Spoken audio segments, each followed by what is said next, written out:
Corona संकट से उबरने के बाद 2 साल बाद रविवार से अंतर्राष्ट्रीय विमान सेवाएं फिर शुरू हो गई हैं। इसके लिए देश के हवाई अड्डे और एयरलाइंस कंपनियां पूरी तरह से तैयार हैं।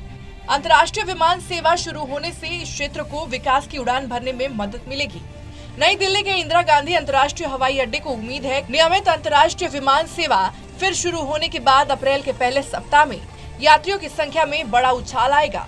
दोबारा अंतर्राष्ट्रीय विमान सेवा शुरू होने को लेकर भारतीय एयरलाइन कंपनियों के साथ ही अमेरिका, वर्जिन अटलांटिक सहित विभिन्न विदेशी एयरलाइन कंपनियां भी उत्साहित हैं। सरकार ने अंतर्राष्ट्रीय उड़ान संचालन के लिए कोविड दिशा निर्देशों को भी संशोधित किया है।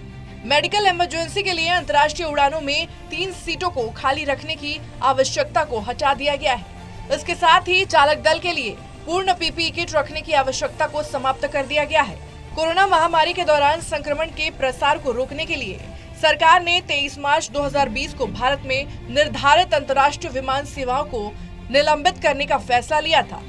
हालांकि जुलाई 2020 से एयर बबल व्यवस्था के तहत भारत और 37 देशों के बीच विशेष अंतर्राष्ट्रीय उड़ानें संचालित होती रही हैं। डीजीसीए में 40 देशों की 60 विदेशी एयरलाइन ने उड़ान भरने के लिए आवेदन किया है। समर शेड्यूल के हिसाब से उड़ान की मंजूरी के लिए इजाजत मांगी गई है। इन फ्लाइट्स का शेड्यूल 27 मार्च से 29 अक्टूबर तक रहेगा।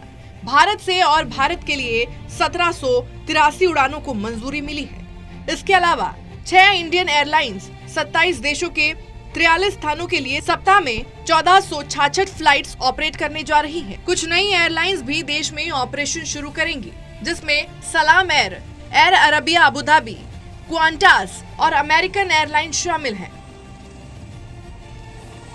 तरुण कालरा, टोटल न्यूज, दिल्ली।